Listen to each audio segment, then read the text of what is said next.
बाघिन अपने बेटे को जंगल की सैर करा रही थी। तभी वहां एक शिकारी आकर उन पर वार करने लगता है। बाघिन अपने बेटे को बचाकर खुद उसका मुकाबला करती है, लेकिन तभी वो शिकारी जोर से बाघिन पर तीर चला देता है, जिससे वो सीधा बाघिन को जाकर लगता है और शिकारी वहां से भाग जाता है। तभी वह बाघिन का बेटा बाहर आकर,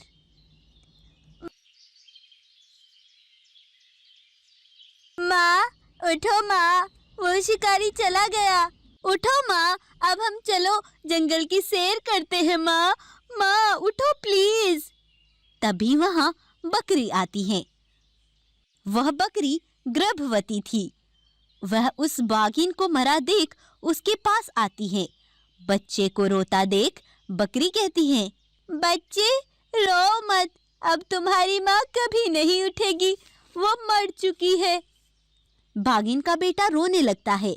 तब बकरी उसे अपने साथ ले आती है। बकरी उसकी बहुत देखभाल करती है। बाघिन का बेटा भी बकरी को माँ ही कहकर बुलाता है। बकरी ने उसका नाम वीरू रखा था।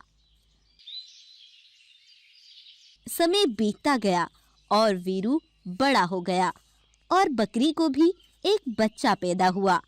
बकरी अपने बच्चे और वीरू को एक समान प्यार करती है, उनमें कोई भेदभाव नहीं करती। तब बकरी अपने बच्चों से कहती है, बच्चों अब तुम साथ साथ रहोगे और साथ साथ खेलोगे। माँ की बात सुनकर बच्चे खुशी खुशी खेलने चले जाते हैं। तभी वहां एक लोमड़ी आती है और बकरी से कहती है, तुमने जिस बाघ के बच्चे को अपने साथ भेजा है वो बहुत खतरनाक है, तुम्हारे बच्चे को वो मारकर खा जाएगा। नहीं नहीं, वीरू ऐसा कभी नहीं करेगा, मेरा बेटा वीरू बहुत अच्छा है। वीरू की परवरिश मैंने की है, वो धोखेबाज नहीं हो सकता। यह सुनकर लोमड़ी वहां से चली जाती है।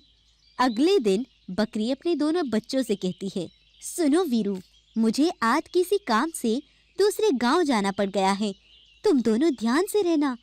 और हाँ वीरू, तुम अपने छोटे भाई का भी बड़ा ख्याल रखना। ठीक है माँ, आप बेफिक्र होकर जाएं, हम यहाँ दोनों सुरक्षित रहेंगे। बकरी वहां से चली जाती है। वीरू और बकरी का बच्चा दोनों खेलने लगते हैं।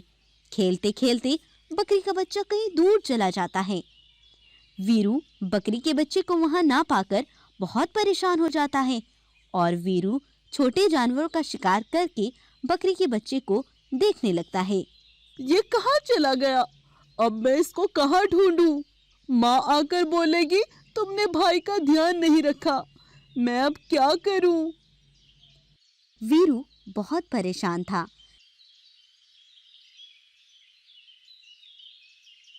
तभी बकरी भी वहां आ जाती है और वीरू के मुंह पर खून लगा देख वह डर जाती है और अपने बच्चे को ढूंढने लगती है। वीरू कहाँ है? मेरा बच्चा, वो यहाँ कहीं नहीं दिख रहा। तुमने ही उसे अपना शिकार बना लिया है ना? मुझे तुम पर ऐसे छोड़कर ही नहीं जाना चाहिए था।